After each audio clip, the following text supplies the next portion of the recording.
Hello! Hi అండి. అందరూ ఎలా ఉన్నారు? నేనైతే చాలా బాగున్నాను. ఈరోజు ఈ వీడియోలో చాలామంది ఏంటంటే న్యూరా హెచ్-1బీ అప్డేట్స్ వచ్చాయి కదా! దాని నుంచి వీడియో చేయమని అంటున్నారు.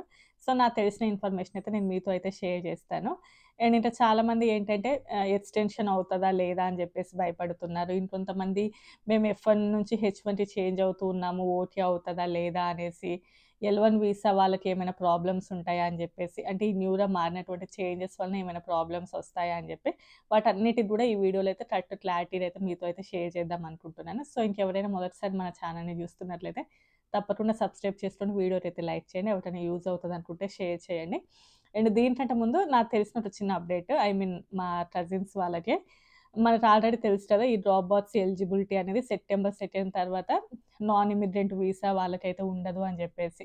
సో, వాళ్ళకి ఆగస్ట్ ఎండ్‌లోనే ఆగస్ట్ 29థ్‌లో ఏమో డ్రాప్ బాక్స్ ఎలిజిబిలిటీ వాళ్ళు అంటే వీసా అపాయింట్‌మెంట్ బుక్ చేసుకున్నారు. వాళ్ళకి కూడా అది క్యాన్సిల్ చేశారంట. వాళ్ళకి కూడా క్యాన్సిల్ చేసి ఇన్ పర్సన్ ఇంటర్వ్యూకే రమ్మన్నారంట. ఇది సెప్టెంబర్ 2కి ఓకే అయినా కూడా మరి వాళ్ళదెందుకో అయితే క్యాన్సిల్ అయితే చేశారంట. మీలో ఎవరైనా ఉంటే ఒకసారి చెక్ చేసుకోండి. జస్ట్ వాళ్ళు నాతో షేర్ చేశారు. నేను మీకు ఎవరికైనా యూజ్ అవుతదనైతే చెప్తున్నాను. సరే ఇంక మనమైతే ఈ టాపిక్‌లోకైతే వద్దాము. ఆల్రెడీ మనందరికీ తెలుసు డీహెచ్ఎస్ అయితే ఒక న్యూ ప్రపోజల్‌ని తీసుకొనొచ్చింది. ఏంటి అంటే ఇక ముందు నుంచి శాలరీ వేజెస్ లాగా ఉండాలి. ఈ హెచ్-1బీని లాటరీ ప్రాసెస్ అనేది తీసేసి శాలరీ లాగా ఉండాలి అని చెప్పేసి. దానిని కూడా 4 లెవెల్స్ లాగా డివైడ్ చేశారు. ఎలా అంటే లెవెల్ 4, లెవెల్ 3, లెవెల్ 2, లెవెల్ 1 అని చెప్పేసి. లెవెల్ 4లోనేమో హై శాలరీస్, లెవెల్ 3లోనేమో దానికంటే కొంచెం తక్కువ, లెవెల్ 2 కొంచెం తక్కువ, లెవెల్ 1 నార్మల్ శాలరీస్. ఇలా 4 లెవెల్స్ లాగా అయితే డిజైన్ చేశారు. సో, ఇంకా ఇది ఇంప్లిమెంట్ అయిందా అంటే అవ్వలేదు. ఇప్పటివరకైతే ఇంకా అదైతే ఇంప్లిమెంట్ అవ్వలేదు. కాకపోతే ఒక స్టెప్ అయితే ముందుకి జరిగిందన్నట్లు. అంటే వైట్ హౌస్ లోపల ఆగస్ట్ 8న ఈ ప్రపోజల్‌ని యాక్సెప్ట్ చేశారు. అంటే ఈ లాటరీ బేస్ తీసేసి ఇంకా ఈ సాలరీ బేస్డ్ మీద అయితే వైట్ హౌస్ లోపలైతే అప్రూవల్ అయితే చేశారు. సో, ఇంకా నెక్స్ట్ ఏమేం ప్రాసెస్ ఉంటదనేది కూడా చెప్తాను. జస్ట్ ఇప్పుడు మాత్రం వైట్ హౌస్ లోపల ఓకే అయింది. నెక్స్ట్ ఫెడరల్ రిజిస్టర్ లోపల ఇది ఉండాలి. ఆ తర్వాత పబ్లిక్ లోపల, కామెంట్ లోపల ఒక 1 ఆర్ 2 మంత్స్ ఉంటది. ఆ తర్వాత ఇది లా లాగా మారుతది. అంటే ఫైనల్ ఇది ఎప్పటినుంచి ఇంప్లిమెంట్ అవుతది, ఏమవుతదని జెప్పేసి ఫైనల్‌గా మనకప్పుడు తెలుస్తది. ఆల్మోస్ట్ ఈ ప్రాసెస్ అంతా అవ్వడానికి అట్‌లీస్ట్ ఒక 3 మంత్స్ అయినా కూడా టైం పడతది. బట్ ఇప్పుడు మాత్రం ఓకే. ఒక స్టెప్ అయితే ముందుకే వెళ్ళింది. ఇది బర్త్ రైట్ సిటిజన్‌షిప్ దానిలాగా దీని మీద బాగా ఫైట్ చేసి లేదు అసలిది ఉండకూడదు, ఇది లా లాగా మారకూడదు అని అంతగా ఫైట్ చేయడం అనేది ఉండదు. ఆల్మోస్ట్ ఇది ఓకే అయ్యేటటువంటి ఛాన్సెసే. అంతగా దీని మీద వ్యతిరేకత అనేదైతే ఎక్కువగా ఏమీ ఉండదు. ఒకవేళ 3 మంత్స్‌లో దీని మీద రిజల్ట్ వచ్చి ఇది ఓకే అవుతాయి, ఇలాగంతా ఓకే గనక అవుతే నెక్స్ట్ అంటే 2026 లోపల ఇంక లాటరీ సిస్టమ్ ఉండకుండా ఈ వేజెస్ బేస్ మీద తీసుకునేటటువంటి ఛాన్సెస్ ఉంటాయి. అంటే 2026 అంటే 2027కి వచ్చేవాళ్ళు కదా! మార్చి లోపల ఉంటది కాబట్టి అదే 2026 మార్చి లోపల ఇంక ఈ లాటరీ బేస్డ్ ఉండేటటువంటి ఛాన్సెస్ అయితే చాలా తక్కువగా ఉంటాయి. వన్స్ ఇలా ఓకే గనక అవినట్లయితే. అండ్ నెక్స్ట్ వన్ ఇప్పటి వరకు అంటే ఎవరైతే హెచ్-1బీ ఎక్స్‌టెన్షన్‌కి వెళ్తున్నారో, లేదు అంటే ఎల్-1 వీసాల మీద ఉన్నారో, లేకపోతే వీసా చేంజ్ చేసుకుంటున్నారో వాళ్ళకి మాత్రం ఎలాంటి ఇంపాక్ట్ అయితే ఉండదు. ఇది న్యూగా వచ్చేటటువంటి రూల్ కాబట్టి ఫర్దర్‌గా ఇంకా ఫ్యూచర్‌లో ఈ రూల్‌ని బట్టి కానీ ఇప్పుడు మాకింత సాలరీ లేదు కదా! మాకు ఎక్స్‌టెండ్ చేస్తారా లేదా? లేకపోతే మేము వీసా చేంజ్ అవుతున్నాం. మాకింత సాలరీ లేదు కదా! అంటే ఇప్పుడు దీనికి అసలు ఎలాంటి ఇంపాక్ట్ ఉండదు. ఇది యాజ్ యూజువల్‌గా ఎప్పుడు ఎలా నడుస్తుందో అలానే వన్స్ ఇలా ఓకే అవుతే నెక్స్ట్ 2026, 27 అప్పుడు చేంజెస్ వస్తాయి తప్ప ఇప్పుడు ప్రెజెంట్ ఉన్న వాళ్ళకి మాత్రం ఎలాంటి ఇంపాక్ట్ అయితే ఉండదు దీని వలన. అండ్ నెక్స్ట్ వచ్చేసి ఇది లాగా మారినట్లయితే ఇంకా ఈ ర్యాండమ్‌గా ఈ పిక్ చేసుకునేటటువంటి ప్రాసెస్ అయితే ఉండదు.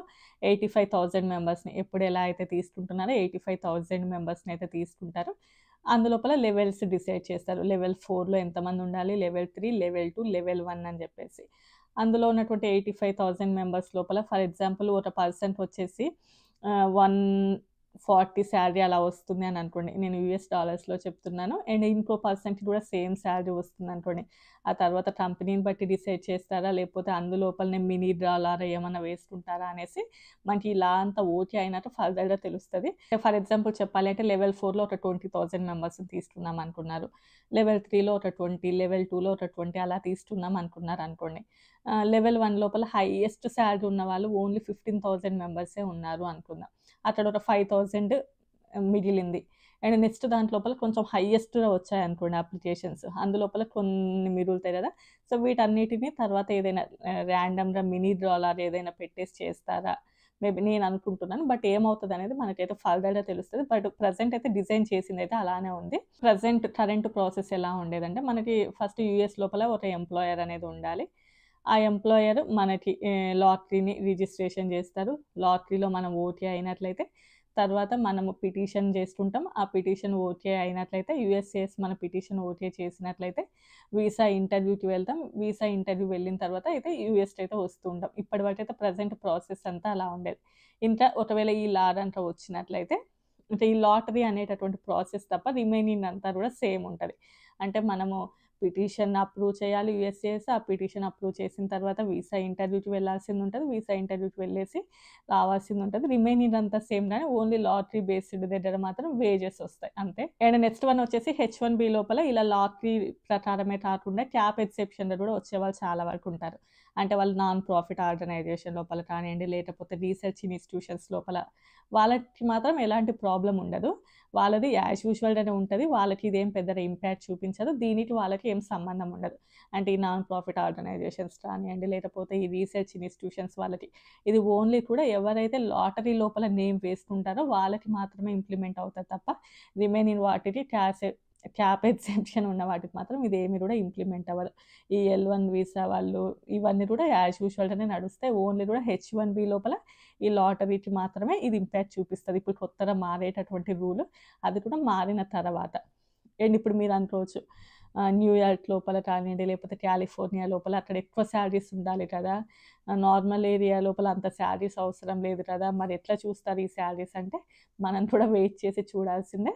ఇంకా ఫర్దర్‌గా ఇది లా ఓకే అయిన తర్వాత ఇంకా దీనిని అసలు ఎట్లా డిజైన్ చేస్తున్నారు, అసలు శాలరీస్‌ని ఎలా అనేది మనకి ఫర్దర్‌గా తెలుస్తది. ఇప్పటివరకైతే ఇంకా దీని మీద ఫుల్ క్లారిటీ అయితే ఏమీ కూడా లేదు. జస్ట్ ఒక స్టెప్ అయితే ముందుకు జరిగింది. అదొక్కటే కొత్తగా జరిగింది. అండ్ నెక్స్ట్ వచ్చేసి ఎందుకు ఈ రూల్‌ని తీసుకొస్తున్నారు అంటే, దీని నుంచి ఫుల్‌గా డీటెయిల్‌గా చాలా సార్లు చెప్పాను. ఫస్ట్ వచ్చేసి అమెరికన్స్‌కి ఎక్కువ ప్రియారిటీ ఉండాలి అని జెప్పేసి, అమెరికన్ సిటిజన్స్‌కి ఫస్ట్ ప్రియారిటీ ఉండాలి అని జెప్పేసి. సెకండ్ వన్ వచ్చేసి ఎక్కువ శాలరీస్ ఉన్న వాళ్ళైతే ఎక్కువ టాక్సెస్ పే చేస్తారు. అమెరికన్ కంట్రీ గూడా మంచిగా యూజ్ అవుతది కదా! అమెరికన్ ఎకానమీ గ్రోత్‌కి మంచిగా యూజ్ అవుతది. అండ్ హెచ్-1బీ లోపల చాలా వరకు మిస్‌లీడ్ జరుగుతూ ఉంది. సో, అలాంటివి ఆపాలి అంటే ఇలాంటివి చాలా న్యూ రూల్స్ అయితే తీసుకురావాలి అని జెప్పేసి. సో, అందుకోసమే చాలా రకాల చేంజెస్ అయితే తీసుకొస్తున్నారు. నాన్ ఇమ్మిగ్రెంట్ వీసాలకి డ్రాబ్యాక్స్ ఎలిజిబిలిటీ లేకపోవడము అండ్ ఇలాంటివి కొన్నైతే జరుగుతూ ఉన్నాయి. చాలామంది స్టూడెంట్స్ అయితే దీని మీద చాలా వరకు టెన్షన్ పడుతూ ఉన్నారు. But okay. లాగా మారిన తర్వాత ఏం జరుగుతదో చూద్దాం. బట్ టెన్షన్ పడినా కూడా చేసేదేం లేదు. గో విత్ ద ఫ్లో అంతే. ఇంకా ఉన్న దాంతో ఎళ్ళిపోవాల్సిందే తప్ప, అనవసరంగా ఆలోచించి లేనిపోని టెన్షన్స్ అయితే పెట్టుకోకండి. చూద్దాం. ఓకే. ఇంతే వీడియో. By by.